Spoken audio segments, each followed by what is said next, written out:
What is up, everybody? Josh Tapp here again, and welcome back to the Lucky Titan. And today we're here with Robert Belle, and he is the founder of SMIP Consultancy, SMIP, which I thought was such a funny name. Awesome, good work. So I'm excited to have Robert here because we just had a good conversation before this interview to really talk about creativity and how to harness that to grow your business, as well as really fighting that imposter syndrome. And I love to talk about this in particular because we've worked with billionaires and they still have that imposter syndrome they're fighting all the time. So I'm excited to delve into how we can work through that and manage that. So Robert, first off, say what's up to everybody and we'll hop in, man. What's up, everybody? That's me, Robert. As you can hear, I'm excited to be here to talk to Josh, just to bring value to you and to help you leave this place and just fired up to actually make that step. Love it. And I also have to give a shout out to Robert here. He is our first guest ever from Nairobi. So what would you call it? Yeah. Nairobian? Nairobian? How do you say that? Nairobian. Nairobian. Yeah, Nairobian. I don't want to make myself sound like so, first Nairobian guest, which I think is really awesome. We've worked with people in Nairobi, but never had one on the show. So this will be a fun interview, Robert, and then we'll finish up so you can actually go eat dinner. Thanks. But I want to ask you this, Robert, just to kind of kick it off, really around that imposter syndrome, because as I mentioned in the introduction, I mean, we've worked anything from never owned a business to multi-billionaire. Everybody struggles with this imposter syndrome. So walk us through kind of your methodology of how to fight that and manage it. All right. So first thing that I tell people to do is stop fighting imposter syndrome. All right. Imposter syndrome is actually a very good thing because you deal with imposter syndrome, or it comes about because you have this aspiration, right? You have this expectation that you wanna achieve. Right. No, the challenge comes in is that where you are right now and where you're trying to be, you're not really quite there yet. So you want to be the top podcaster in the world. And there's absolutely nothing wrong with that. You should dream to have that. You get your podcast started. The thing is to relate to imposter syndrome. I think fighting it is the old school way, and it's just trying to get over it because you'll find yourself back in a vicious cycle. You can't get over the hump of imposter syndrome right now, then you become a billionaire, you still have that imposter syndrome, right? So what I say is have a relationship with this imposter syndrome and stare the imposter syndrome in his face and say, you know what, I see you, but I'm coming for you, right? It's just identifying what you need to do to get to that stage. So before I started my business, I was like, look, I want to start a business for sure. But I didn't expect on day one, I'm going to have a flourishing business and money just piling through the doors. I needed to make sure I'm in tune with the reality of it. That the first few days is going to be tough. The first few days when I started my business, I'm telling you, I mean, family, friends, the people who you thought like really would support you. I mean, just telling you, hey, I noticed your lifestyle has changed. I think you should go get a job. And I'm like no, not one single person, Josh, ever came to me and say, hey, I noticed you started your business. I think you should speak to this person and that person. That person might be able to, help you. So the imposter syndrome, it all relates to that because those voices start to feed that monster inside of your head, imposter syndrome. Because when you start hearing those things, when you start a business, you're like, you know what? It's true. Who am I to think that I could have started a business? So relate to it and just identify that you have to make those infancy steps as you go along the way. And I love that relationship with, I've never actually heard it explained that way. And I'm coming for you. I see you're there. I'm coming for you. And what's funny is your entrepreneurial journey is not unique in that sense, right? I mean, even to this day, people don't know what I do, and family's there to make you humble, right? But when we have conversations, we just had a really interesting situation that we're buying a new company, and my father-in-law loves everything about what we do, and he was told me to tell all of my in-laws that we're buying this new company, and I don't ever talk about it because I don't want people feeling like intimidated or anything, and I love my in-laws, and I brought it up, and it was the most uncomfortable moment because they're all like, I don't even know what to ask. And it's funny because no matter what success level you have, is like, you're still just going to be the brother-in-law, the sister, the father, the son, whatever. And people look at it as, and they're there to just keep you humble because you're still you, even though you have a business. But then they also worry, what are you doing? There's always this uncomfortable moment when people ask you, what do you do? Oh, I own my own company. And they're like, oh, they just never know what to say. What is it? Right. Yeah, yeah. But you um, know what? You've gotten to level two of the relationship of imposter syndrome, and you've hit the nail right on the head. The key word there is humbles you, humility. I just did earlier today. I had a coaching client, and we've gotten to that stage, because without having that humility in that relationship with the imposter syndrome, then you don't get the opportunity to grow. So I mean, if when you want to become a world class speaker, right, you hit the stage, you don't really deliver as you quite have expected to because you have some probably deficiencies in competence. But many of us don't want to hear that. We don't want to put ourselves out there so that we can identify the deficiencies we have in various competencies so that we can develop it. And that takes a lot of humility. You can only do that by being vulnerable, right? So that's why you have to have a relationship with the imposter syndrome and say, look, I see you, but you know what? I'm going to make that bold step, right? I'm going to step on that stage.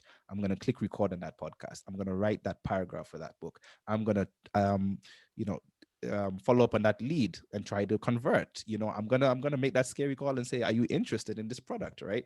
Because that's the only how you develop the competence. Too many times we live in the head and we don't take any action.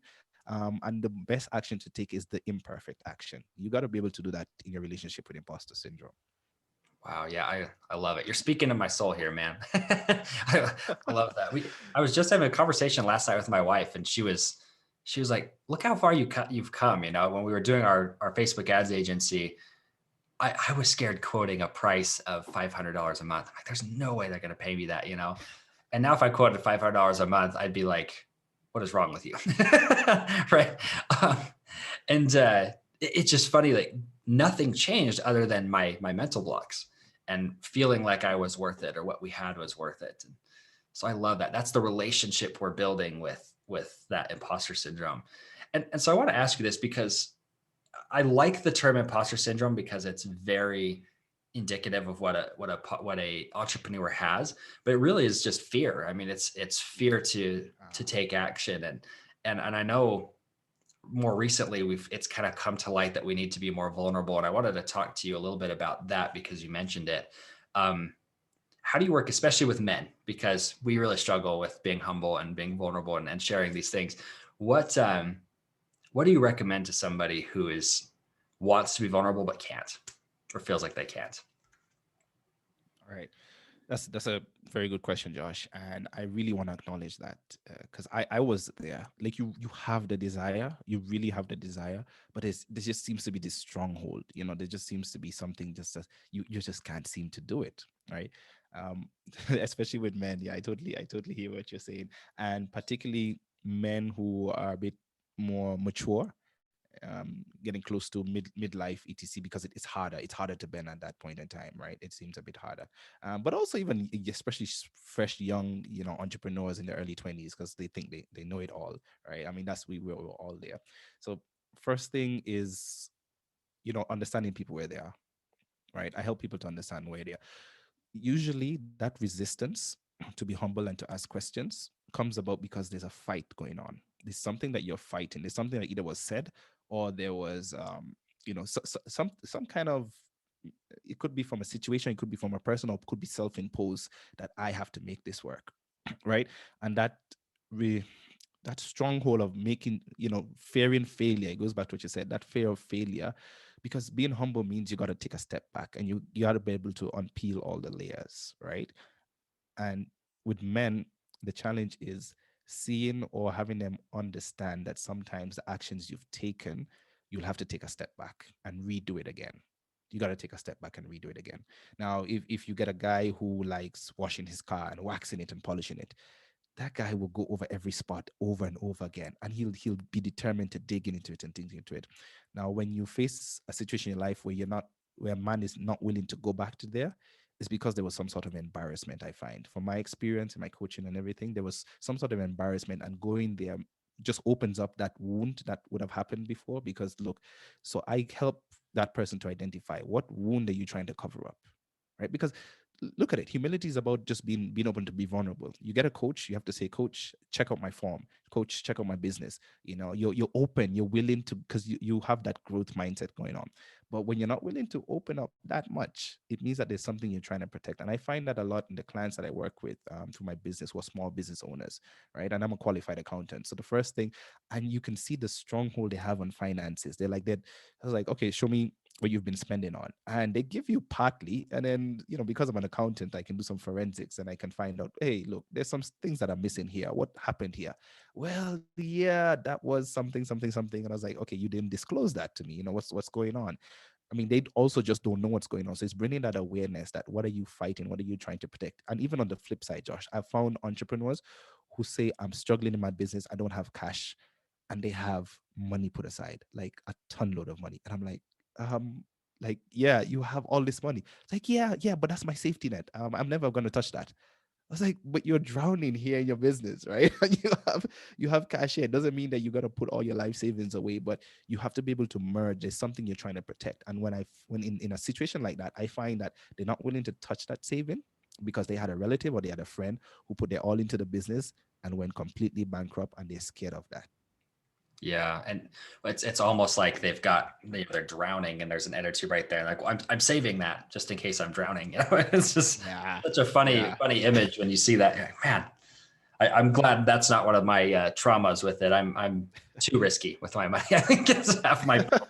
Um, but yeah, I love that, and that's such a cool methodology. You know, it's like let's get to the core of the embarrassment. Like what and I mean, I'm just going to use sales as an example because 99% of people, I suck at sales. And it's okay, well, why? Why are you bad at it? What was that embarrassing moment, you know? And I love that because Mhm. it allows them to open the wound and then heal it. Be like, well, that wasn't your fault, you know? And that it wasn't because you were a bad salesman. Maybe that person wasn't interested at the time or what have you. So that's cool. I love it. And Well, let me say something on that, Josh. yeah, please do. Sorry. Let me say something on that, because here is another way that we fight that humility. And it's an avoidance tactic, right? There's a serious avoidance tactics around that, like, going back to that same scenario, why do you think you suck at sales? Well, you know, you don't really know. You just, I don't know who told you that. It's so much related to creativity, and we're going to get there, because you ask people, why do you think you're not creative? Like, they have no clue. Like, there's no assessment you ever did that said, no, you are not creative. Don't ever call yourself a creative again, or we'll come and arrest you and you'll be fine. There's nothing like that, right? But here's the avoidant tactics that happens: overcompensating on competencies that don't need to be developed. So you're not good in sales, and you're not willing to get to that point of admission that you're not good in sales. So instead, what you do, you want to sign up for all the best sales training. You want to sign up for everything. You want to use what's the best funnel, click funnel. I want to do this. You want to do everything except address the issue that you personally have. And I keep telling people, sometimes you gotta leave the Googling, right, and trying to find the best guru, you know, trying to find the best person in this. You need to find someone who will identify your specific issue. So you can't just Google and say top 10 ways to become the best salesperson. Those things are very generic. They're very helpful. I totally agree. But there are times you might have an issue. And one of your issues may be, I find with people who say they're not good at sales, is that they worry about their physical appearance. So they relate sales to having to look good. I have to look good. You know, my face had to be good. My hair got to be good. And then I can sell. So it's an issue of confidence there, obviously, or something else, you know. Sorry if I'm spilling anyone's secrets. Yeah, no, that's brilliant. And I love that because that's I would say 99% of the time that we've worked with people who say, oh, I hate selling, I suck at selling, is it's because they've got a perception, and then they've got that, like you said, that experience tied to it. That's that wound of, oh, I'm not going to be good at it because of XYZ. And I love or that. or that salespeople are slimy and trickery, and I'm not that kind of person. It's in the back of your head and your subconscious at times, and you don't even know it. Well, and I mean, Hollywood and all these places, I mean, they're selling us that. I mean, the bad guy's always the businessman in the suit and the sales guy, always. And Always. it's really interesting because when you get into this world and you meet business people, you're like, wow, the successful ones are really kind, good people who genuinely care about your success. And yeah, so it's really interesting. Such an interesting concept there. So I want to kind of transition the conversation a little bit now to the creativity side, because that seems to be that your methodology is like root out the problem. What's the big problem? Figure it out, address it. But it sounds like creativity is the way to fix it. Is that correct? Absolutely, man. Absolutely. Love it. That is the root problem. Why is that the root problem? And it's not about trying to make you more artistic. It's not about trying to make you learn an instrument because people misunderstand what creativity is. You see, creativity is an identity extractor. Creativity helps to bring out our uniqueness. That you remember what I was saying earlier, that you got to move away from the gurus and top 10 ways to become the best salesperson and address your specific issue. And your issue is tied into your relationship with creativity, right? That's where it comes about, because creativity is when we are allowed to be our complete self, and many of us are afraid of being ourselves because, going back to what you said, societal issues, so many other issues, the perception, right? So to be an entrepreneur, I have to be this type of person. To be an accountant, when I started pushing this whole concept of creativity, my accountant friends was like, I mean, you're talking too much. We don't do that around here. I was full on persona accountant, my glasses, my pocket square, calculator.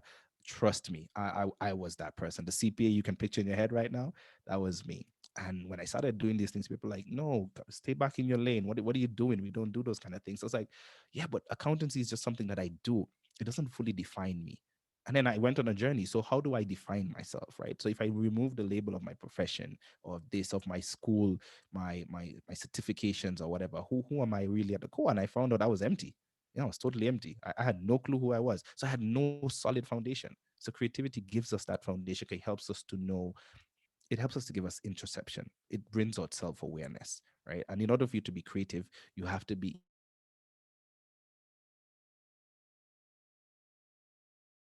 emotionally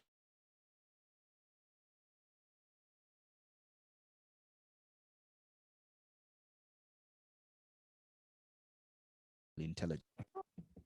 Josh? I'm here. Sorry, it just cut out right there for a second. That was bizarre. Um, but yes, you have to be emotionally intelligent. Are you there, man?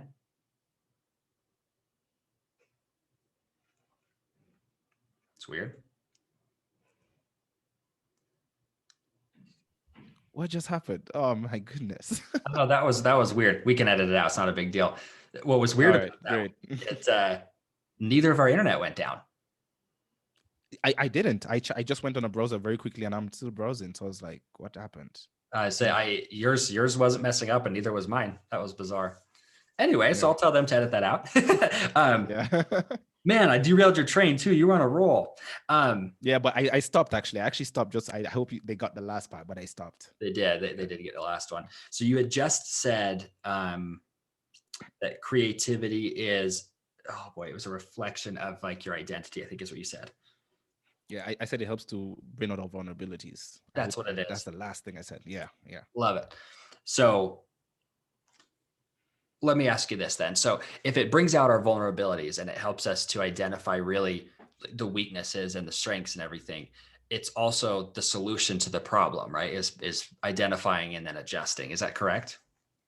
Yes, absolutely. And you see, bringing out your vulnerabilities is not a bad thing. It's absolutely not a bad thing, right? Because it shows that those innate parts of us that we want to develop, that your body, your soul is your mind wants to develop, but you're resisting it, you're denying it by, distracting and avoiding by trying to do other things. So you want to go for more degrees, you want to go for a master's, you want to go for that. And that's why right now, when you look around in the corporate world, that people are looking for people with soft skills, with relevant skills, right? It's not just about the hard skills. We focus so much on the hard skills that we've forgot about building ourselves. I call it, creativity is about bringing the human back into work, bringing the human back into life, right? So it's not just about I'm a father or I'm a husband, and these are the things that a husband does, right? But what are things that you are good at, right? And this is where the humility comes in. And what are things that you're just not good at right now, right? Because you can't develop something that you're not aware of or know that you have a deficiency in. And too often we want to develop things that the outside world tells us we need to develop, right? And instead of developing the things we need to develop. So people always come to me and say, hey, how can I be a better business person? How can I be whatever? How can be this? How can I be that? And I said, you don't need to learn what to do to be any of those people. You just need to be that person. And being that person means learning to accept that there's going to be failure. You got to try it out. You got to, put yourself out there and make an attempt and do something, because that's what will help bring out, what you're good at. I mean, let me ask you, Josh, have you ever failed at something, but you enjoyed it because you realize, oh, okay, I see what I did wrong. I'm gonna try that again. Yes, many, many, many times. That's a daily activity on business, right? You don't always enjoy it, but yeah, I Yeah. can specifically say yes. Yeah, because that's how we learn. Failure is fuel for mastery, right? Failure is fuel for mastery.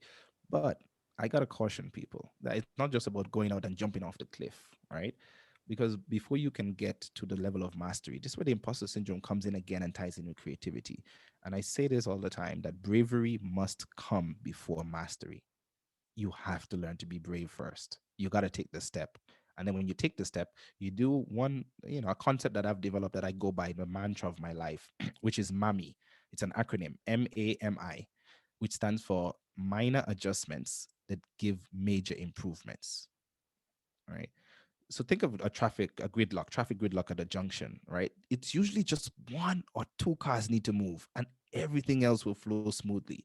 And it's the same thing in a business and in your life. There's usually just one small, and it's not, sometimes not a big thing. Sometimes it's a very small, pesky thing, but that pesky thing has fostered and grown and become, it's just become like spread like a cancer and it's grown bigger than it ought to. And if you just address that one small issue, right, that's gonna unlock everything for you. And let me give you a personal example. I mean, just even away from business and health, right? I struggled to lose weight. I was over 200 pounds. I would work out twice a day at the gym. I would do everything, and I would hear this concept that look, nutrition, weight loss, and health is 70% diet, 30% exercise. Rubbish. Those are just marketing gimmicks. That does not. How can I lose weight by just watching what I eat? That's nonsense, man. And I was very proud of that. I was like, I'm going to prove these guys wrong because I was doing it so subconsciously. I didn't realize by working out twice a day. And I was tired. I was exhausted. But I kept waking up 5 a.m. And then after work in the evenings, going to the gym. And then I decided, you know what? Let me humble myself, right? Let me learn about nutrition. And I studied it. So 1 month, all I did was worked on what I ate, no exercise. And I lost 10, 20 pounds in 1 month healthily. In that year, I lost over 50 pounds. And I tested the concept by eating a pizza every Saturday night because I was like, I need to make sure I understand what's going on with my body. And then I realized I need to understand what is my metabolism, what's going on. So it was just one small thing that I needed to change. It wasn't about trying to push this big effort thing, right? It was just being honest with myself and realizing, you know what? I got an issue with what I put in my mouth. And that is such a cool example of it too, because it's not an adjustment that's really that difficult. I mean, my guess is you didn't have to be laser focused on your diet either in order to lose that. It was just saying, controlling it, right? And saying, what am I actually putting in and consciously putting it in. I have a brother-in-law. He's lost almost 100 pounds this year doing that exact same thing, is just paying attention to it. And he runs here or there. They do some activity, but he says it's for him, it's been 90% what he eats. And I thought that was so intriguing. I tried it for 2 weeks basically, and I lost a pound a week doing that. Like, that's just bizarre. Really interesting to watch that happen. And it's the same way in business though, like you're saying, it's those teeny little adjustments that make massive, massive dividends for us. So I do want to ask you this, Robert, because we are coming up to the end of the interview here. And anybody who's been listening to this can tell. I mean, Robert obviously knows what he's talking about and helping people to break that barrier, figuring out where you're at, and then improving yourself. I mean, your story is a great example of this, Robert, being somebody who was an accountant. The office that we rent is within an accounting firm.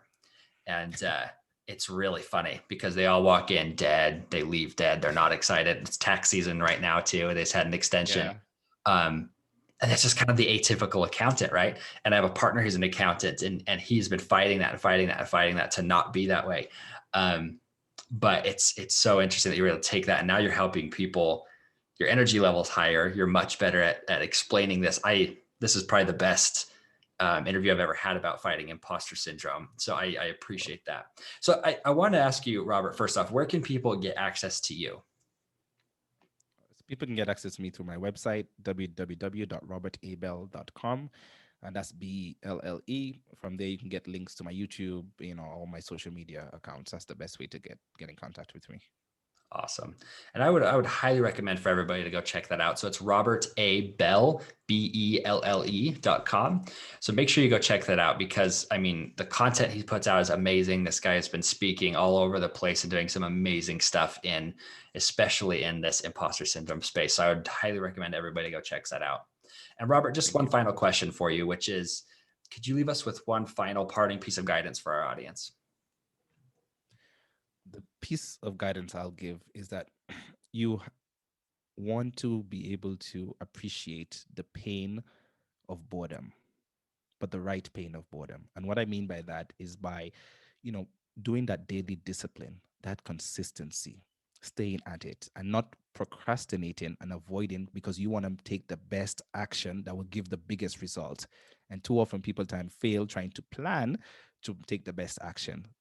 The thing that you want to do is just get it started, and then you might get in quote unquote a little bored in trying to develop that routine, but it's in developing that routine that you develop the discipline. And then just when you're about to get absolutely bored, then you change it up again, you change it up and try something different. So what I'm saying is just mammy it, make a minor adjustment that will give you a major improvement. So when you after listening to this podcast, don't go out and try to draw out some brand fantastic strategy. Just start changing one small thing, but not just any small thing, one small thing that will give you that big improvement that you're looking for.